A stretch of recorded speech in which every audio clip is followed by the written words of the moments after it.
Quanta luz neste ambiente, descendo sobre nós, vibrando em nossa mente.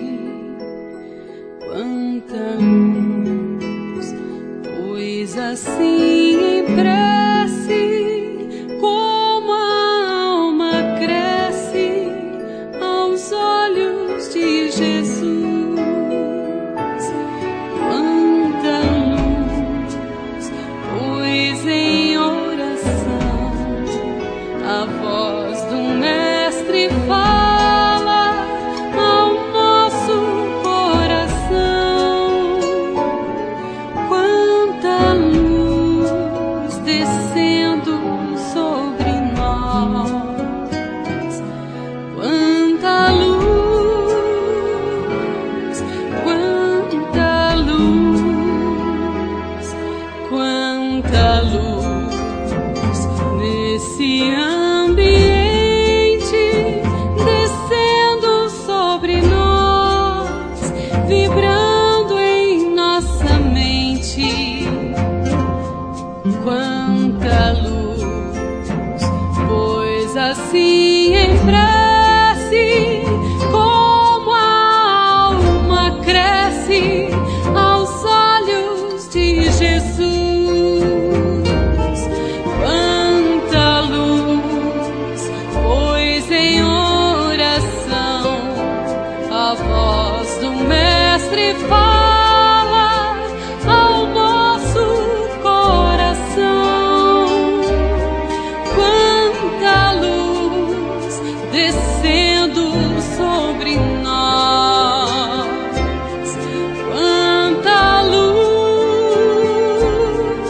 quanta luz, quanta luz descendo sobre nós.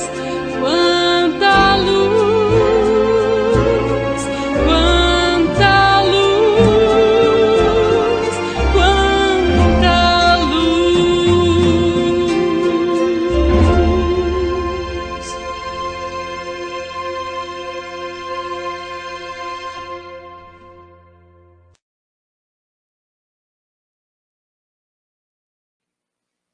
Então, vamos nesse instante, buscando esses mensageiros da luz que já se encontram presentes em nossa casa e que já prepararam o nosso ambiente para que pudessem nos receber. Assim, pedimos a esses mensageiros que levem até Jesus a nossa súplica.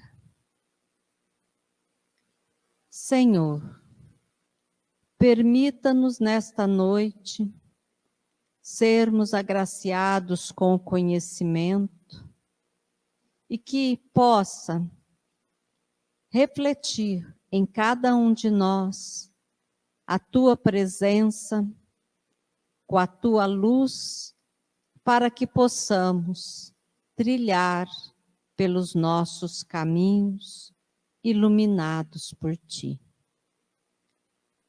Obrigada, Senhor, porque sabemos da tua misericórdia para com cada um de nós.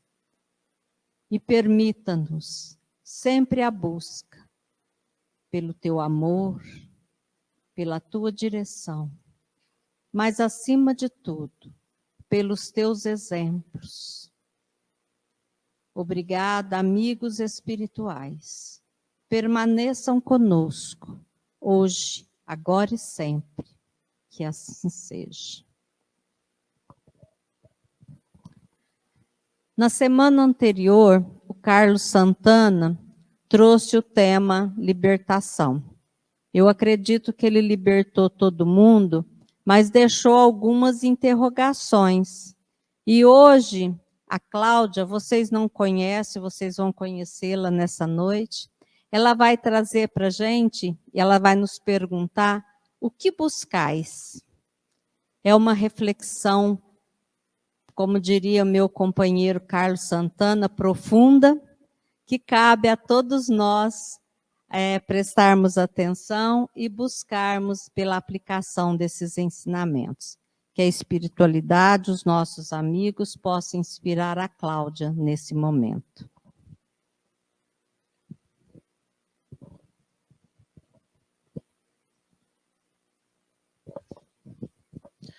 Muito boa noite a todos. Se vocês pudessem entender a sensação que é ficar aqui olhando, todo mundo me olhando. Mas, diante dessa questão, hoje o nosso encontro, ele visa trazer um pouco mais de questionamentos. O livro que foi estudado é o livro... É que esse rapaz aqui, ó, ele é o novo ajudante, então vocês têm que ter um pouco de paciência, né? O livro é o próximo item do slide, você pode passar ele, por favor. Isso. Esse livro, Joana traz várias reflexões, né, que é muito pertinente para esse nosso momento. Um pouco me fez refletir sobre a história da mulher hemorradiça. Naquela época, quando Jesus estava falando, que ele sentiu que saiu,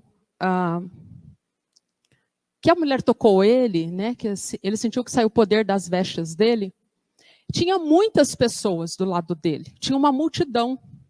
Tanto é que ao perguntar, ao questionar, mas Senhor, tem tanta gente aqui, como que você vai me perguntar quem que te tocou?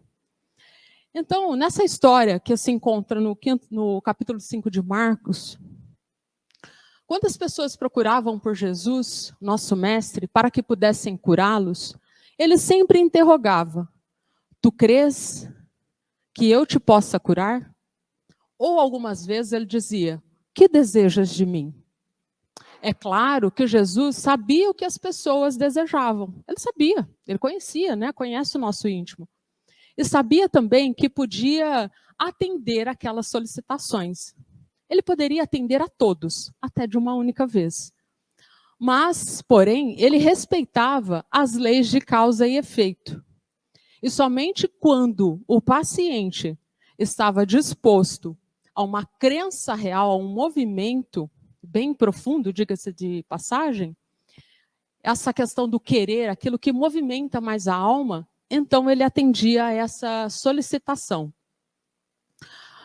A maioria de nós, se não quase na totalidade, segundo Divaldo, traz no cerne do ser os fatores predisponentes ao seu progresso, mas também traz os fatores que são responsáveis pelo seu insucesso e pelas suas dificuldades. E se não conhecerem esses fatores, estará sempre repetindo um círculo vicioso. Ou seja, ele quer dizer que a mesma propulsão que nós temos para sermos seres dispostos ao que fomos criados, nós também trazemos as questões das sombras. Mas aí a pergunta: por que eu só consigo olhar para mim e olhar para as minhas sombras? Por quê? Dentro deste contexto real de transformação, do querer verdadeiro, da nossa capacidade de eclodir, e conhecendo as vicissitudes das quais nós vivemos, durante um período de 50 anos, Joana de Ângeles esteve estudando a psicanálise, a psicologia e a psiquiatria no mundo espiritual. E ela desejava fazer uma ponte entre a psicologia da quarta força, que é que nós chamamos, além da psicologia humanista, comportamental, também tem a psicologia transpessoal. Inclusive, ela vai citar muito Freud e Jung, inclusive, né? A ideia é fazer uma ponte com o espiritismo em uma linguagem compatível com as necessidades do pensamento filosófico desse momento. E nesse estudo, culminou, né, o resultado disso, culminou a coleção do livro série psicológica da Joana de Ângeles. Esse elo, essa ponte que ela chama, ele faz uma junção do ponto onde o homem não tinha mais as respostas relativas a essa complexidade do ser. É como se ele chegasse até um topo e faltavam respostas, né? Então não tinha essa continuidade e Joana veio trazer essa ponte, o elo que estava faltando.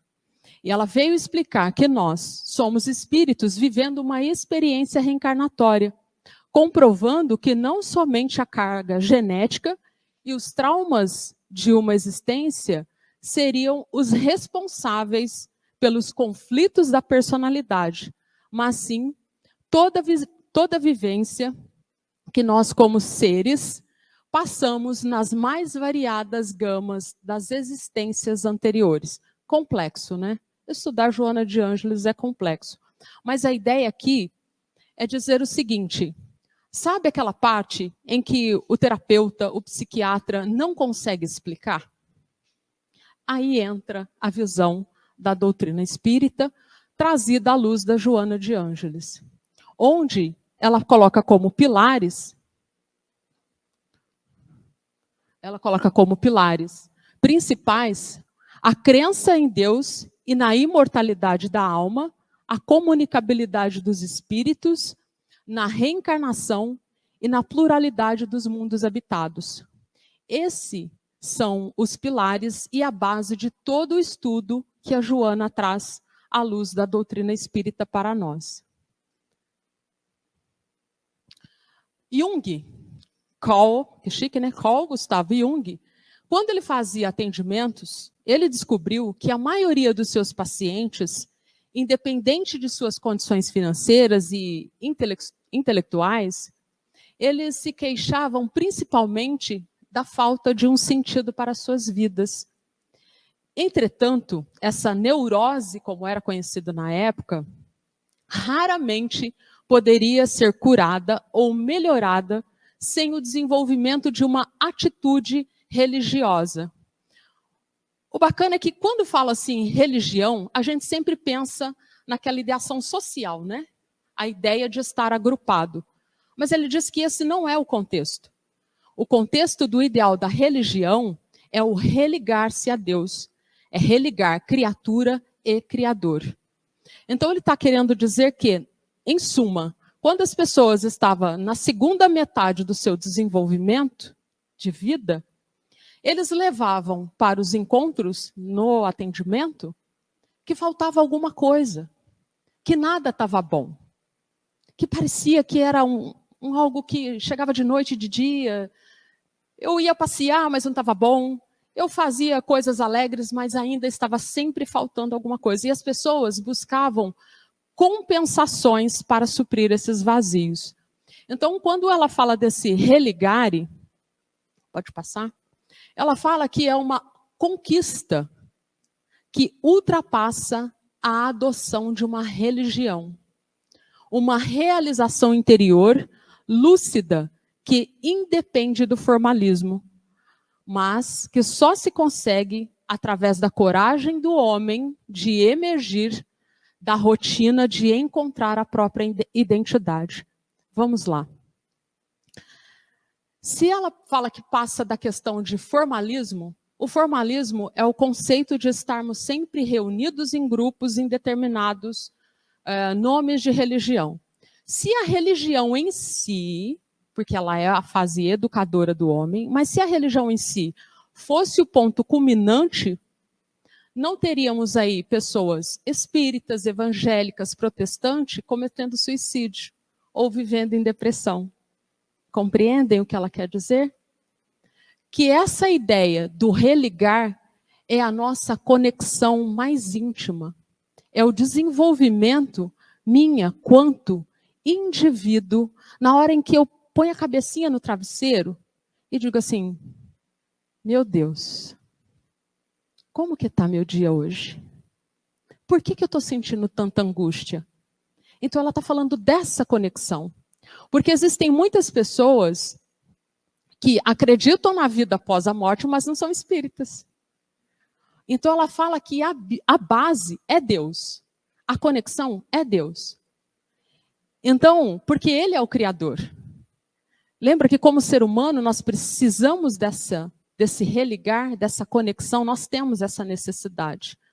O segundo ponto é que, se nós temos essa necessidade de religarmos a algo, e esse algo é Deus, então existe vida após a morte. Se existe vida após morte, existe a comunicação dos espíritos. Então ela traz todo esse pilar, toda essa construção, para fazer essa revolução de pensamento.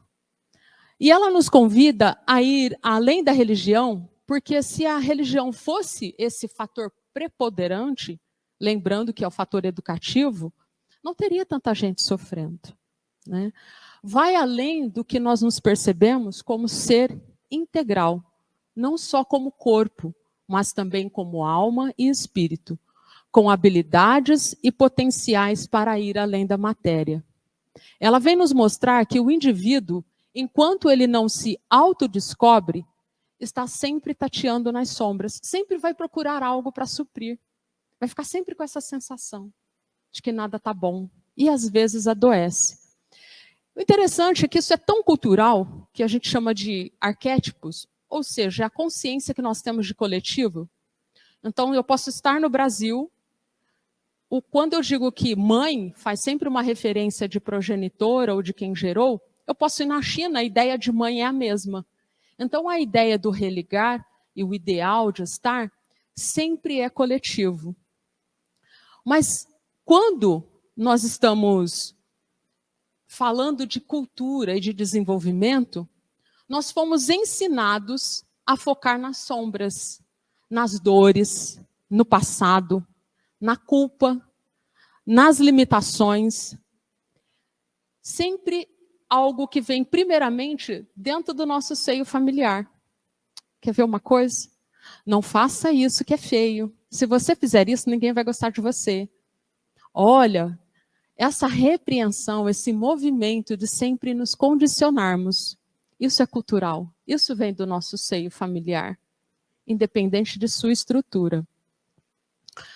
E enquanto nós ficamos vivendo nessa margem, nós não conhecemos o outro lado. Lembra que nós viemos com duas potências, como diz Divaldo. Uma para eclodir como seres, criaturas de Deus, e o outro lado são as nossas sombras, onde dormitam nossas dores do passado e aquilo que nós construímos agora. Então, quando nós caminhamos nesse automatismo de hoje, né, do mundo atual, que é viver às margens, sabe? Porque a gente não tem o hábito de se olhar profundamente. Ele diz que é viver pela metade. Por isso essa sensação de que está faltando algo. E quando Jesus disse, vós sois deuses e podem fazer tudo o que eu faço, e até mais, ele não estava se referindo das nossas sombras. Ele estava se referindo de algo maior. O fato é que, imagine só, o que nós fazemos conosco e não nos damos conta. Quando nós vamos imagina na academia, se você trabalhasse só um músculo, o que ia acontecer com o outro músculo, com a outra parte do corpo? Atrofia, não é? Primeiro ela fica muito fraquinha, depois ela vai atrofiando. E é isso que nós fazemos. Nós trabalhamos tanto as nossas dificuldades e esquecemos de trabalhar as nossas potencialidades. Divaldo diz que um dos objetivos da série psicológica é de criar uma mentalidade capaz de não ficar apenas nos teoremas doutrinários, mas nas soluções comportamentais, para que possamos nos melhorar. Olha só que interessante. Quando ele fala de teoremas doutrinários, todo mundo aqui reza? Porque nos foi ensinado que é importante orar, certo? Ele reduz esse espaço e melhora essa nossa conexão, não é? Então nós temos essa ideia de que a prece nos ajuda a sermos melhores. Mas nós conhecemos o quão melhores nós estamos?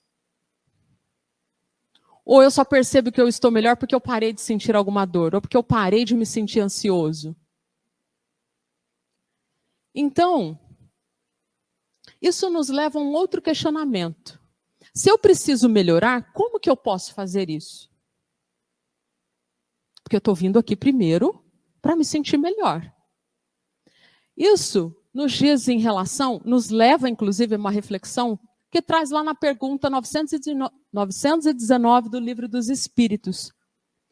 Que a pergunta é: qual o meio prático mais eficaz que tem o homem de se melhorar nessa vida e resistir à atração do mal?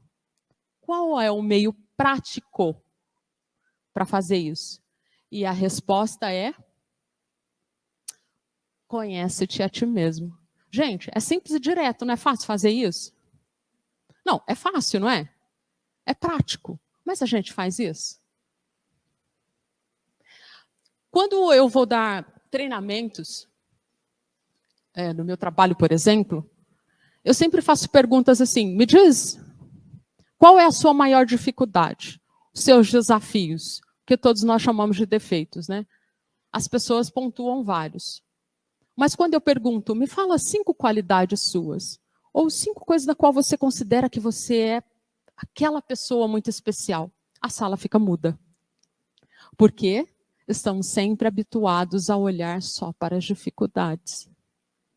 Então, quando ele fala, conhece-te a ti mesmo, este é o ponto crucial, mas de tão grande importância, que está no Livro dos Espíritos. Só que a gente não vive isso. Ou quando tenta viver, a gente olha hoje, por exemplo, nas redes sociais, a gente vê o seguinte: autoconhecimento.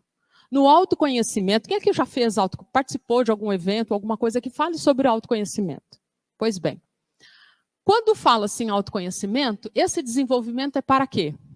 Seja um ótimo líder, seja uma boa esposa, seja uma ótima mãe ou a melhor cozinheira, não é isso? O melhor vendedor.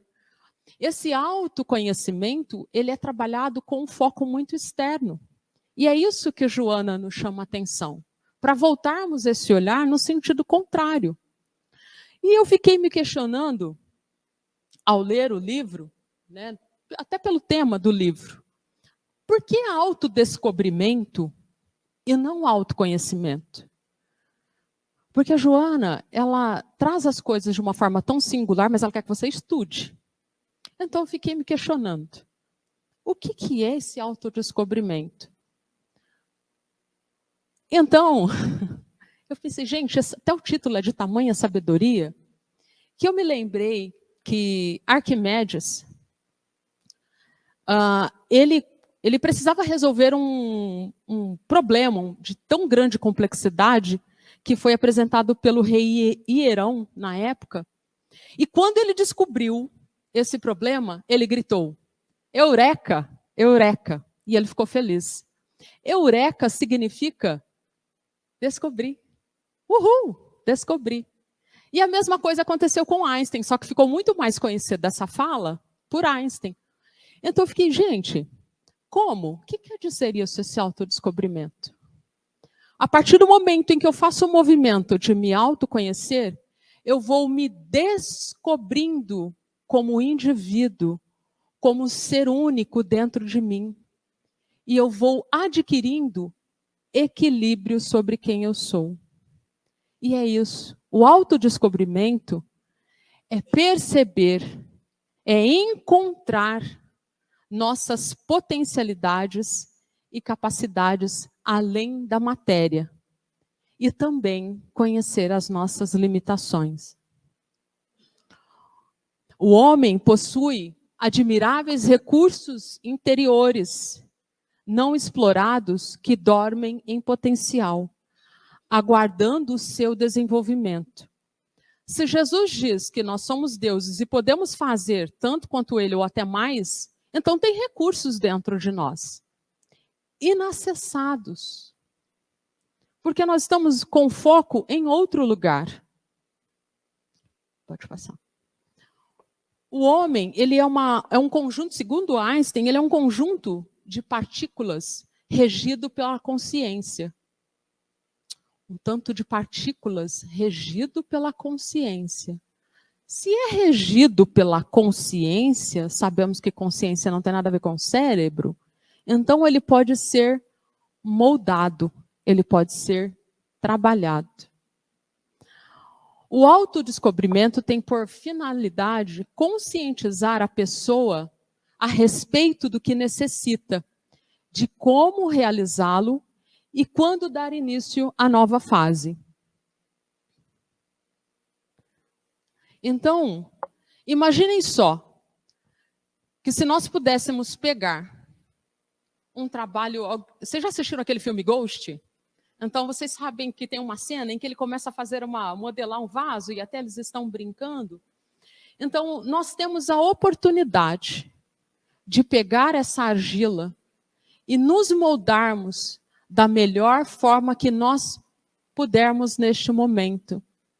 A oportunidade de nos moldarmos, de sermos nosso próprio artesão, mas não no modelo como o mundo deseja.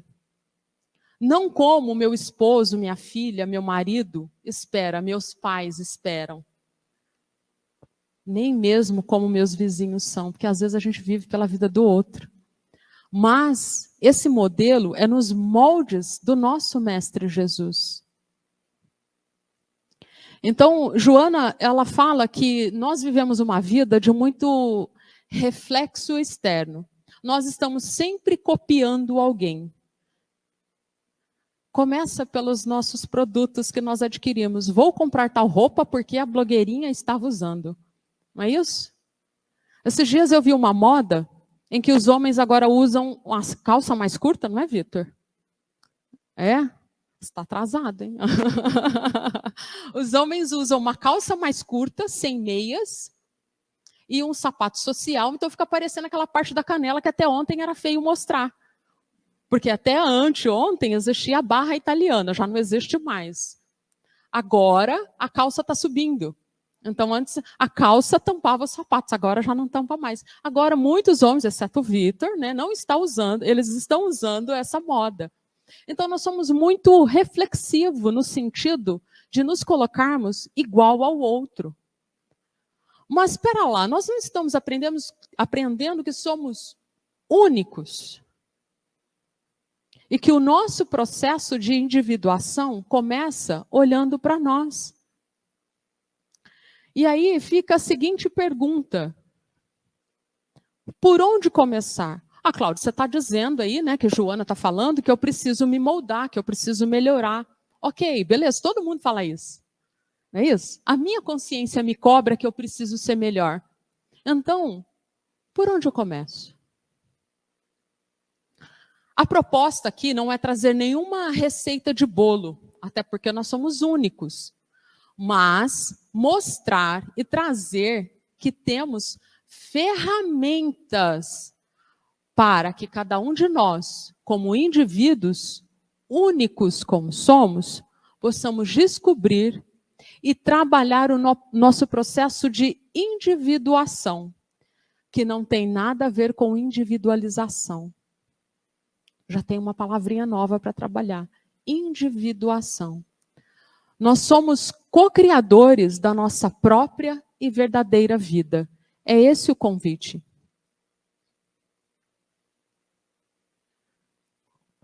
Então, como eu poderia dizer, ok, de algum lugar eu tenho que começar. Por que não começarmos observando os nossos próprios comportamentos diários? A nossa rotina. Procurando os nossos gatilhos. Identificar esses gatilhos requer paciência e disciplina nessa autoobservação. E a pergunta começa assim, ó. Fiquei estressado. Por que eu fiquei estressado? O que me levou a ficar estressado? Que pensamento me veio antes de disparar uma crise de ansiedade? Como eu estava me sentindo antes de ficar deprimido? Isso é uma forma de começar a nos olharmos. Porque às vezes a gente fala assim, Ah, não tem esse tipo de problema não, meu problema é outro.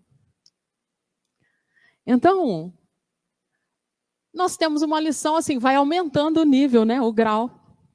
Para aqueles que já mapearam esses gatilhos, identificaram os pensamentos que vêm antes desses comportamentos, por que eu briguei com a minha mãe?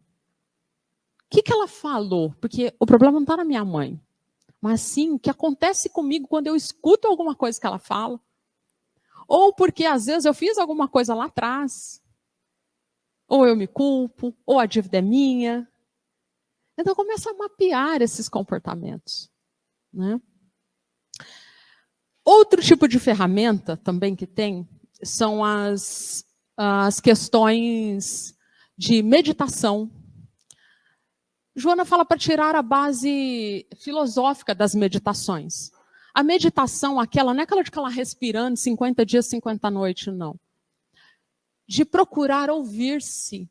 A nossa mente, ela conversa muito com a gente. Muito. O nosso inconsciente, ele está o tempo todo se comunicando. As preces antes de dormir são riquíssimas para o trabalho do autoconhecimento. Existem muitas pessoas que trabalham com o mecanismo de resolver problemas antes de dormir. Então ele manda uma pergunta para o cérebro. E quando acorda, ele tem a resposta, ou durante o dia ele recebe um insight. Então, esse mesmo questionamento, esse mesmo tipo de trabalho, ele pode ser feito para o autodescobrimento. Por que eu fico tão estressado? Onde eu preciso melhorar? Quando nós estivermos um pouco mais treinados nessa autoobservação, uma outra forma é passar pelo processo profundo de questionamentos, que é normalmente conhecido como questionamentos socráticos. São aquelas questões assim, o que me trouxe até aqui? Por que eu fiz essa escolha? Eu poderia ter ido por outro caminho. Então, não é uma questão de alguém estar te analisando. É você mesmo. É você mesmo. Mas, para passar por esse processo, a Joana ela traz uma observação muito intrigante, que eu acredito que esse é o ponto da virada. Ela fala que todo o processo significa não a identificação das suas necessidades, mas principalmente a sua realidade emocional, das suas aspirações legítimas, das reações diante das ocorrências do cotidiano. Vamos lá.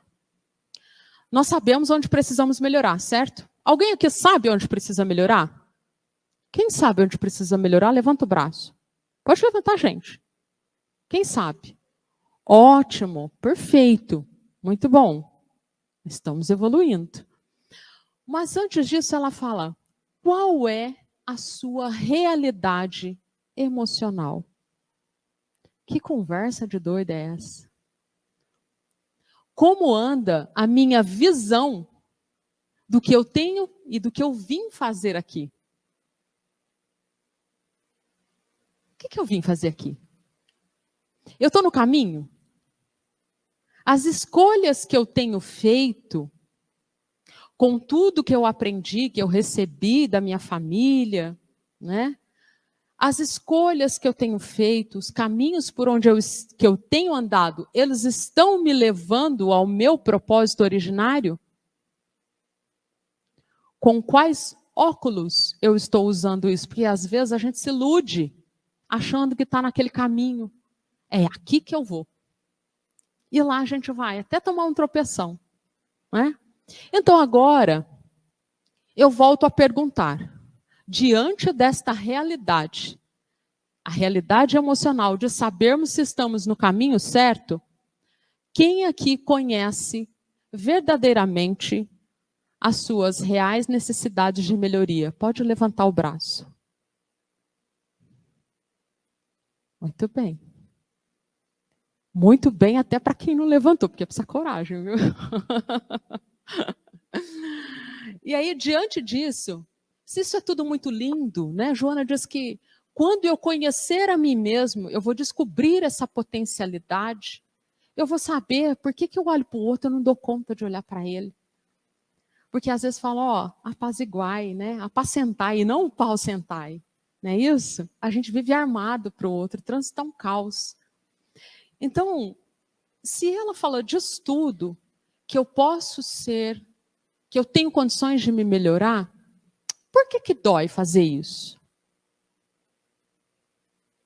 Por que é tão difícil fazer?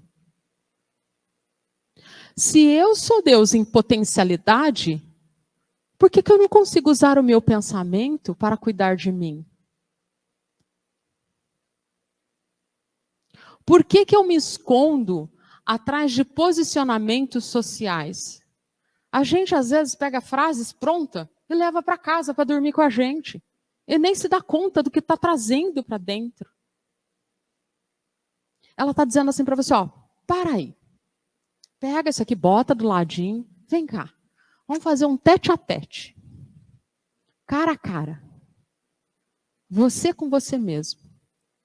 Pergunta. Santo Agostinho vai além, né? Ele fala assim, ó, pega lá o seu dia e faz uma análise de consciência. Como você se comportou diante do outro?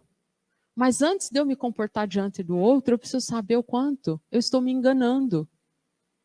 Vivendo relações insensatas, condições de dificuldade cada vez mais, querendo que o outro seja como eu quero que ele seja. Eu estou trazendo dificuldade para mim, não é nem para o outro. Vivendo em períodos arcaicos, não, porque o lugar de uma mulher é no fogão. Tem isso? Porque o lugar do homem é em tal lugar. A gente fica ditando coisas e não consegue viver, que está cada vez mais num bolo que não se dá conta. Então, esses 50 anos que Joana passou estudando, é para trazer para a nossa época. Porque que coisa, né? Imagina, a gente fica quantos? 5, 7, 8 anos estudando, fazendo pós-graduação, e a gente se acha, né? A gente se acha dono do conhecimento. Ela passou 50 anos. Imaginem só, estudando a complexidade do ser humano. Para dizer aqui para nós, falar, para um pouquinho. O caminho é olhar para você, se questionar. O que eu estou fazendo? E às vezes a gente fica querendo viver coisas intensas. Respondendo, por que dói tanto? Por que vocês acham que dói tanto? Tem uma bala aqui para quem responde. Por que dói tanto? Oi?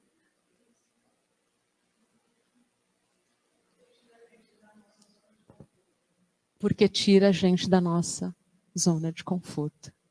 É porque eu não te ouvi, tá? Não consegui entender.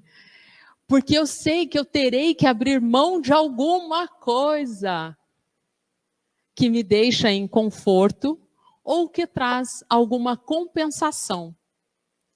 Para quem quiser ter uma leitura um pouco assim mais aprofundada disso, eu aconselho até a ler sobre um livro do Freud que fala sobre os mecanismos do princípio do prazer. O que me leva a postergar a minha necessidade para o prazer imediato? O que me leva a postergar a minha felicidade com o prazer imediato? Por que eu prefiro o hoje, o curtir hoje, sem pensar no amanhã? Que a vida não é aqui. Aqui é só uma experiência. A partir do momento em que escolhemos e decidimos pautar nossa vida nos valores essenciais da alma, saímos da condição de pessoa espelho, que é o que Joana caracteriza como aqueles que refletem as convivências dos outros. É deixar isso de lado e começar a olhar para si mesmo. A partir desse ponto, dessa perspectiva, eu começo a viver esse desafio.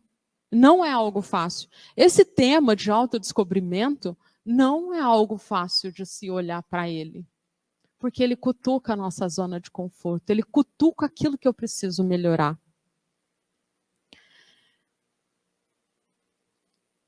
Aprender, um passo muito grande, muito importante nesse processo de descobrimento e que dói muito, eu vou ter que aprender a conviver com a própria solidão. E nesse mecanismo de aprender a conviver com a própria solidão, muitos dos nossos não vão conseguir nos acompanhar. Porque lembra que tinha uma multidão querendo tocar e conhecer Jesus. Não era para todos serem curados? Aí nós vamos dizer, nem todos estavam no momento deles. Então agora, hoje, eu posso escolher que momento eu quero estar. Porque nós conhecemos o dia de hoje, estamos aqui até neste momento, daqui 10 minutos, não sabemos mais. Então, fica a seguinte pergunta. Se hoje, neste momento, se fôssemos convidados a nos retirarmos de cena aqui, eu ia falar, vem aqui que chegou a sua vez, bora. Como que eu me portaria? Eu diria assim, Jesus, bora lá, né? A vida continua. Eu falo, pera, que eu tenho minha neta para criar, meu filho para olhar, minha casa. Gente, eu acabei de comprar um carro novo. Como que eu tenho que ir embora? Como será que eu reagiria? Será que eu deixei tudo ok? Ou será que eu estou deixando o eu, que é aquilo mais importante, para amanhã? O homem, ele deve ser educado para viver consigo próprio, com a sua solidão, com seus momentos limitantes, mas de olhar para si, sabe? Falar, aqui é o meu ponto. Neste momento eu vou fazer esse exercício. Aproveitando esses momentos de forma única e equilibrada, para podermos compartilhar essas emoções. E quando nós buscamos lá no mundo situações de que eu preciso viver como o mundo dita, eu estou sufocando a minha realidade. Eu estou deixando de fortalecer a minha potencialidade. Gente, isso não tem idade. É a qualquer momento, é um estalo que eu posso olhar para isso. Então eu estou esperando o quê? E quando ele fala de viver esta solidão, ele não está falando de eu ficar em casa, lá trancado. Vou ficar longe de todo mundo. Vou tirar este momento para olhar para mim. E este é um caminho muito solitário. Porque você começa a mudar, as pessoas começam a falar, uai, que coisa estranha, por que você está fazendo assim? E o contrário do que se pensa, eu começo a melhorar os meus pontos emocionais. Eu começo a trabalhar quem verdadeiramente eu sou. Então a pergunta, será que eu consigo viver dentro da minha própria solidão? Porque o caminho é individual. Ou eu fico criando mecanismos para não ficar em casa. Ou o contrário, né? Às vezes eu falo, eu não gosto de sair, porque isso também é ruim. Não tenho amigos, não me socializo, fico em casa, mas não consigo pegar um livro para ler.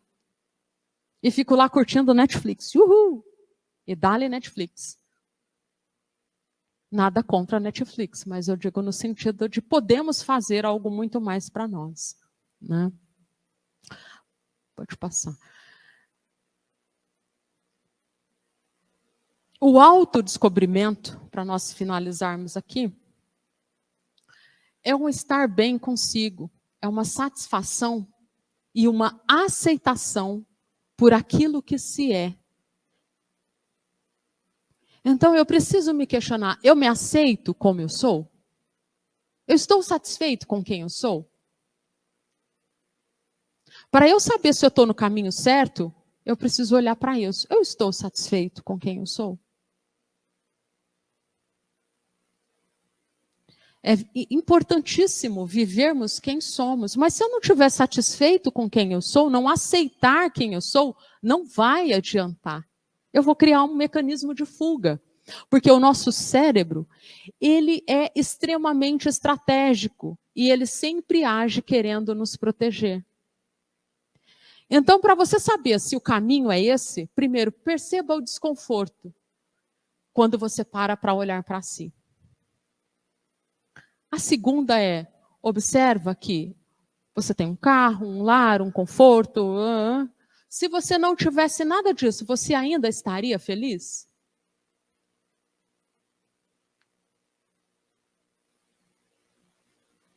Se você não tivesse ido para o sítio, para a praia, curtir o carnaval, você ainda estaria feliz? Até porque, meus amigos, para que eu possa saber o quanto eu sou feliz, como diz Dionísio no encontro anterior, eu preciso ter consciência de quem eu sou. Então eu preciso parar para olhar para mim. Para que eu possa me libertar, como trouxe Carlos Santana nesse convite que ele fez, libertemo-nos, eu preciso conhecer o que eu preciso libertar, embora eu saiba. Então é muito importante termos coragem para nos libertarmos daquilo que nos aprisiona. Ninguém se torna iluminado imaginando figuras de luz, mas sim por tornar-se consciente da escuridão. Eu sei que eu tenho as minhas dificuldades, mas aquilo que eu me predisponho a ser é muito maior do que as minhas dificuldades. Dor e sofrimento todos nós temos. Nós não viemos para um mundo de blá blá blá, de oba oba. Aqui é um lugar onde nós vamos sofrer, mas precisamos sofrer em paz, sabendo que estamos fazendo o que é certo. Então não tem nada de errado, não é egoísmo olhar para si. Pelo contrário, é um construir ascendente. É crescimento. E isso dá trabalho. E eu gostaria de saber se alguém tem alguma pergunta, se alguém gostaria de fazer algum questionamento.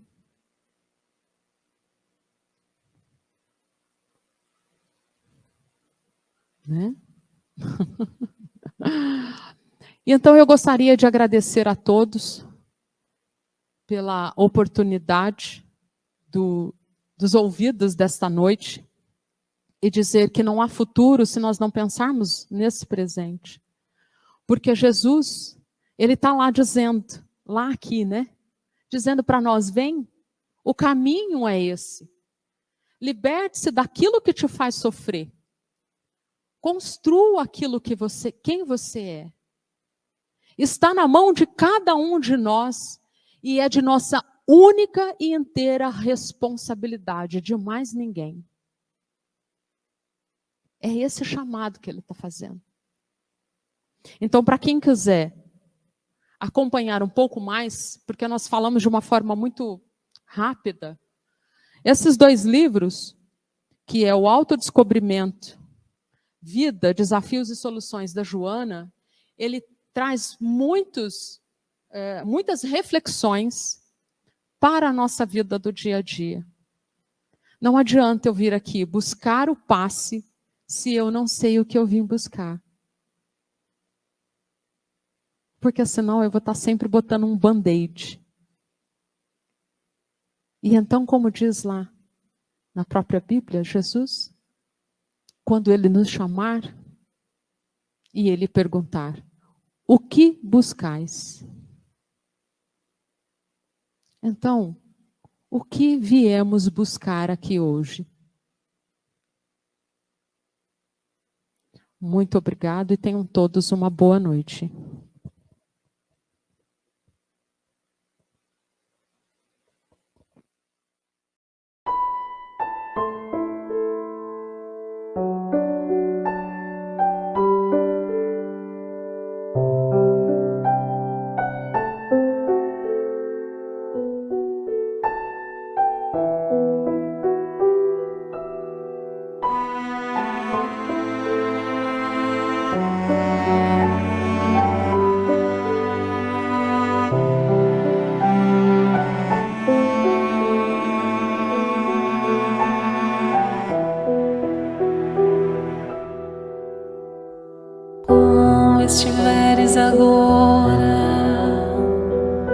nosso bom Deus te guarde. Como estiveres pensando, nosso bom Deus te use. Onde te encontres na vida, que Deus te ilumine. Com quem esteja seguindo, nosso Senhor te guie. No que fizeres tu, peço ao bom Deus que possa te amparar, e em cada passo teu a mão de Deus virá te abençoar.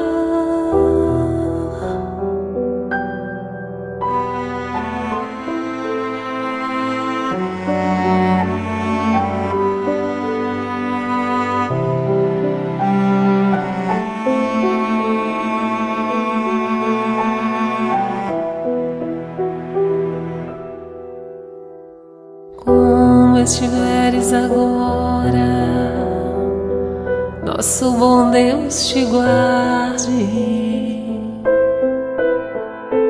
Como estiveres pensando, nosso bom Deus te use. Onde te encontres na vida, que Deus te ilumine. Com quem esteja seguindo, nosso Senhor te guie.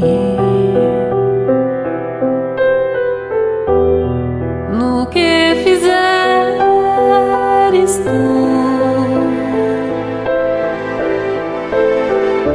peço ao bom Deus que possa te amparar,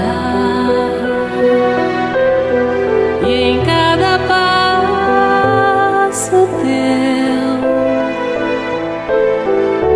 a mão de Deus virá te abençoar. No que fizeres tu, peço ao bom Deus que possa te amparar, e em cada passo teu a mão de Deus virá te abençoar.